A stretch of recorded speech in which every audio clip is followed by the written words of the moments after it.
Hello aspirants, looking at editorials and question bank for 1st November 2016.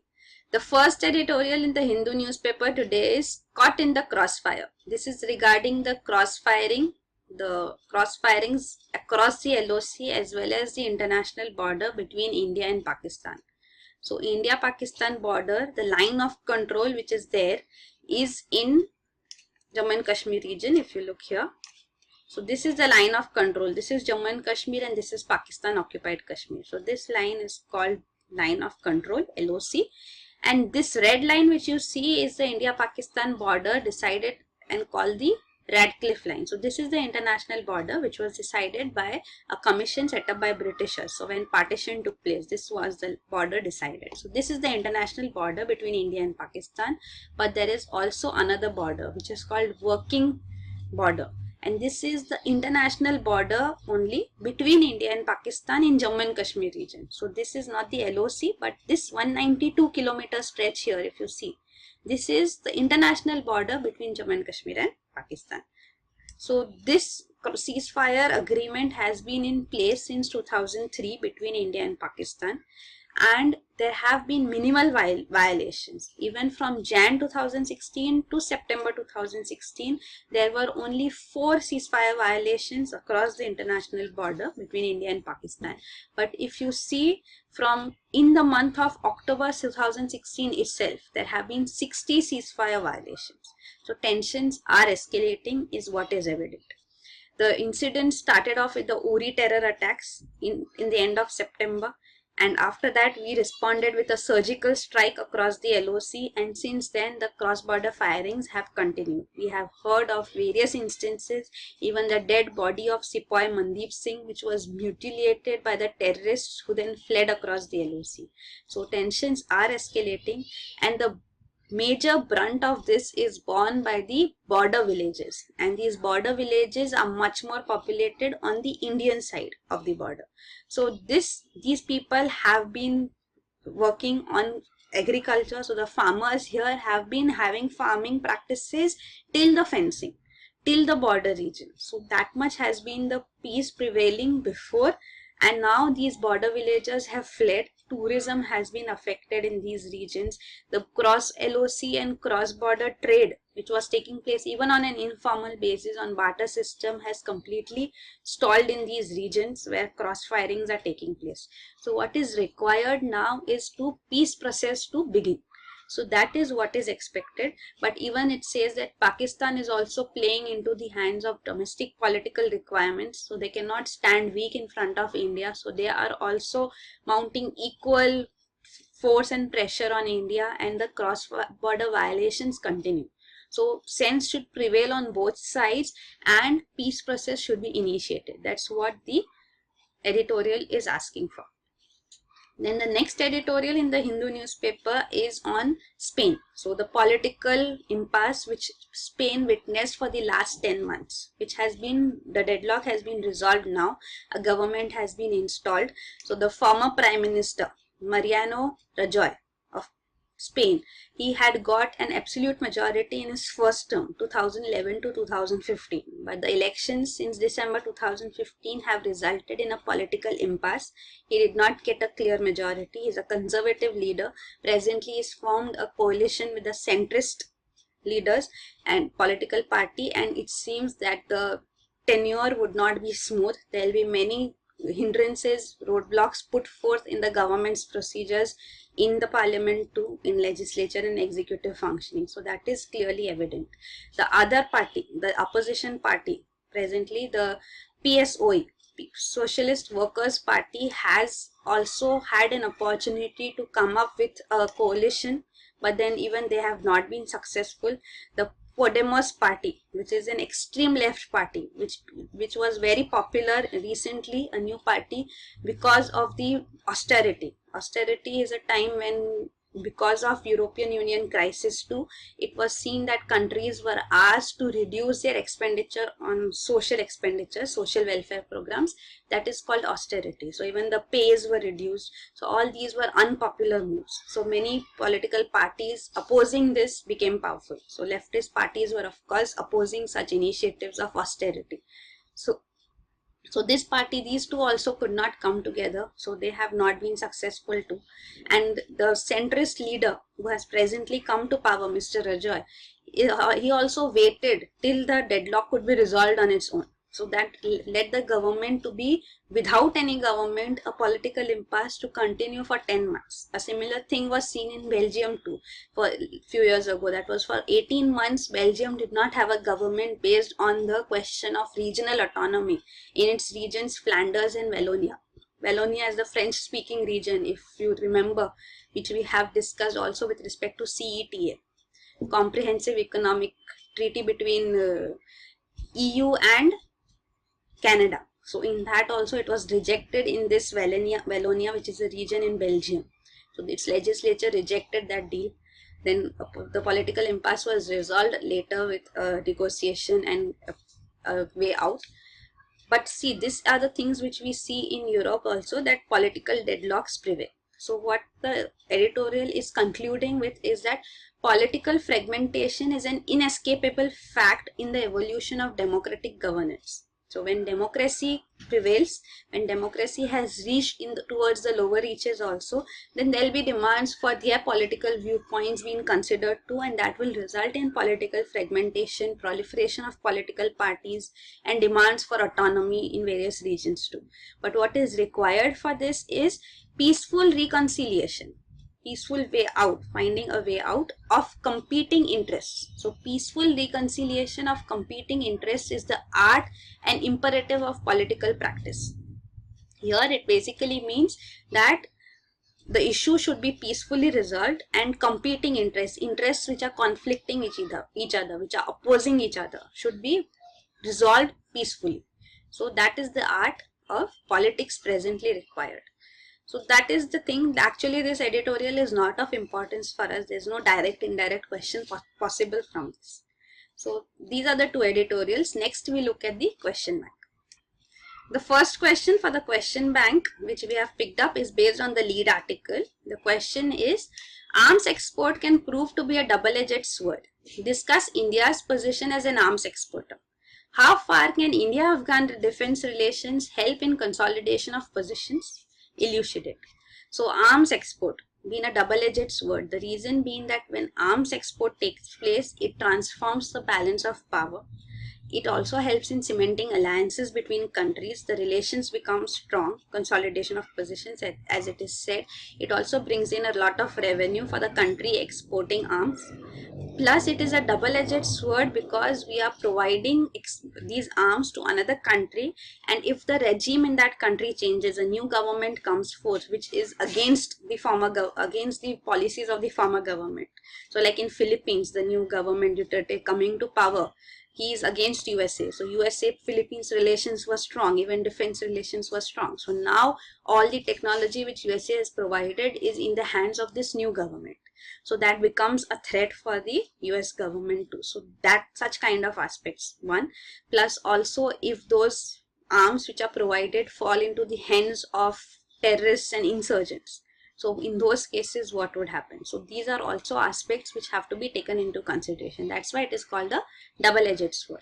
And we see from 2011 to 2015 the P5, 5 permanent members of UN, means USA, Russia, China, France and Britain have been the top exporters of arms.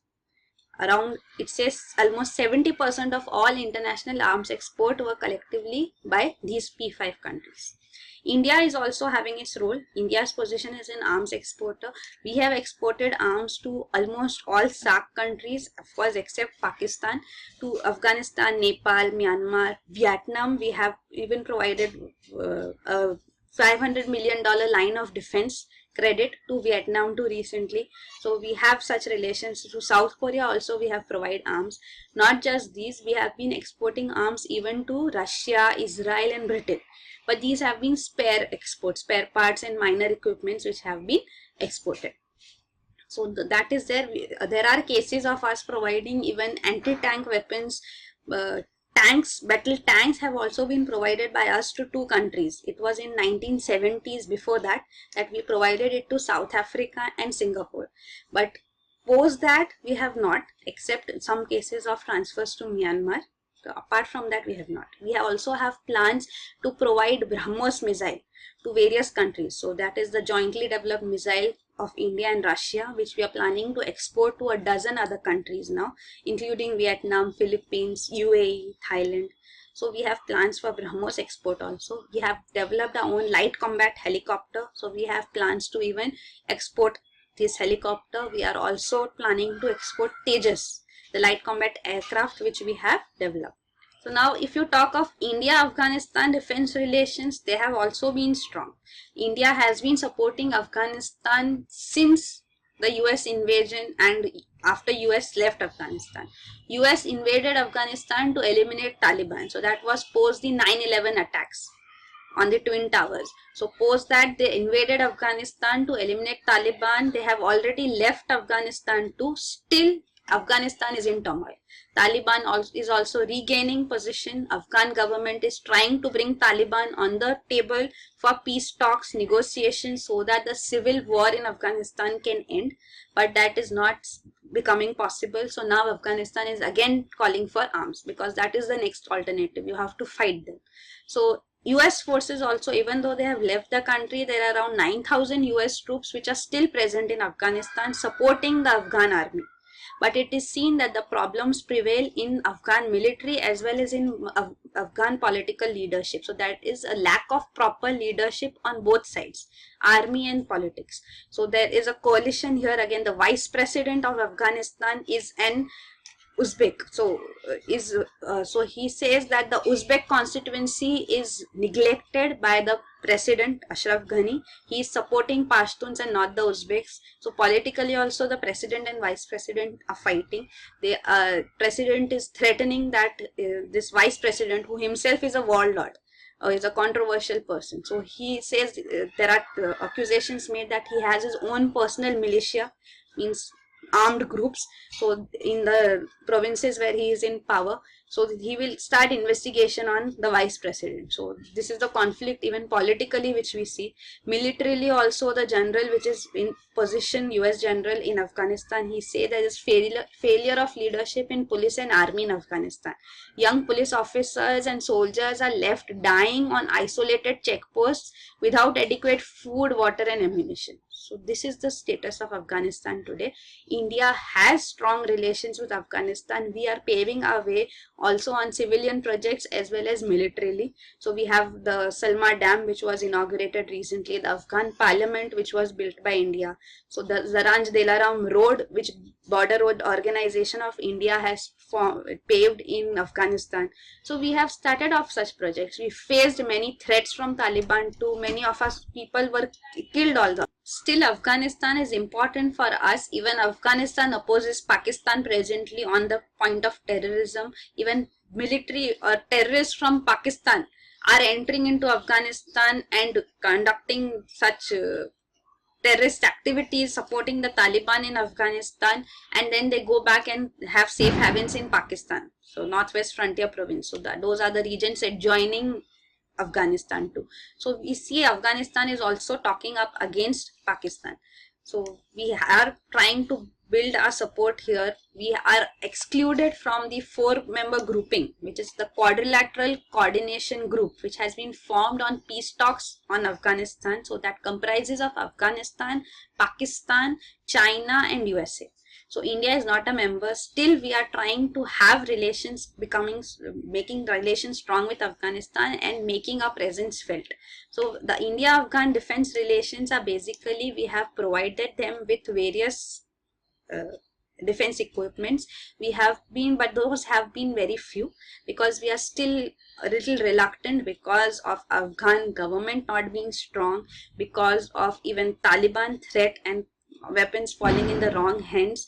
Plus we are providing them support on a lower scale. So presently what we have provided them are Mi-25 attack helicopters. The transport helicopters were provided to them. Even there are talks of battle tanks being provided to them. So such initiatives have been taken by India also. So India is cautious. We don't want to over militarize Afghanistan too. So that is there. Some agreement has come up on small arms supplies to Afghanistan too, and they will be paid through Russia. So Russia will provide them through Afghanistan. India will pay Russia for that. So such initiatives have also been taken. Even USA has done this. So NATO Russia agreement is also there, under which Russia is paid by USA to provide arms to Afghanistan. So this also, we have also taken initiatives on these lines. So that is about India-Afghan relations. Eventually what we want is to have our presence felt as a regional power in Afghanistan. The next question is, what is the difference between an asylum seeker and a refugee? Should India frame a uniform and apolitical asylum law? Discuss. So this is regarding the asylum status which is being demanded by Bukti, the Bukti leader and the people, Bukti tribes from Balochistan in Pakistan. So this is the region of unrest in Pakistan, and they want asylum status. These leaders want asylum status in India. So now the question which is coming up in India is that we do not have an asylum law. So should we have a uniform and apolitical asylum law under which it would be decided who should be given an asylum status or not? So that is the question framed in that context. The first part, difference between asylum seeker and refugee. So a refugee term is defined under UN's Refugee Convention of 1951, which defines a refugee as any person who is persecuted on racial, religious, national, social or political grounds in a country. So if he flees from persecution and that has to be proved, then he is a refugee. So he can be granted refugee status. So it says the bar for definition of a refugee is too high. So many countries have not agreed to this convention. Even India has not signed this convention. Africa has declared its own definition of a refugee. It says all people who flee serious public disorder, external aggression, foreign domination or occupation of the country are refugees. So Africa has recognized many people fleeing and given them refugee status. So that is the case. Now what is an asylum status? This aspect was brought out by European Union, which faced the refugee crisis in 1990s because of the Balkan crisis which we saw in Europe. So this refugee status could not be given to all under the UN Convention. So that's why it created a new form called asylum, making it distinct from the refugee status. So who is an asylum seeker and who will be an asylee is a person decided by EU. So that is, there is no defining criteria. It's the willingness of the status to grant asylum to anybody. So this was the aspect of asylum. So it's a new concept which was brought in. So the refugee status is given to people who should be protected on humanitarian grounds, and asylum status is given on political grounds. So that is the aspect. Even the Refugee Convention refuses protection to people accused of serious non-political crimes such as terrorism. So then you can't provide refugee status to such people under the Refugee Convention of UN. So then many countries, then they put such charges against such political opponents also. Then they could not be provided refugee status. So then in such cases also asylum status comes handy. And also there is an exception, political offense exception. So such asylum seekers need not be extradited to, because under the international extradition laws too, if the person is wanted on an offense of political character, he cannot be extradited. So that aspect is also there. Now about asylum seekers worldwide, we know about many cases. Latin America has had many cases in which they have provided asylum status to many political dissidents. In present cases also, it is Julian Assange who has been provided asylum in Ecuador's embassy in London. So such cases are also there. So asylum seekers in India, we have one prominent case, of course, that is of Dalai Lama, who was provided shelter in India in 1959. He is not called a refugee, so he is called an honored guest. So though we do not have a defined term of asylum, but he is de facto an asylee. So he has been called an honored guest, means an asylum. And other members from Tibet, other people from Tibet who fled because of persecution by Chinese in Tibet region, they are called refugees in India. So we have provided refugee status to these Tibet people. Presently what we are seeing is the Bukti issue. So whether these Bukti tribesmen leaders should be provided asylum or not, and how should they be provided asylum? Should we define the term asylum? Should we have a law? The article actually argues against this. It says that term asylum need not be defined. The refugee is already defined under international law. So the term asylum should be given the political discretion. The government should decide on its own discretion who should be given asylum status or not. So that is the argument given here. So that is about it. Thank you. You can download the PDF for every day on the website. The link is provided in the description here of the video. It is a single PDF comprising of news, editorial and question bank. So that will be uploaded daily. Thank you.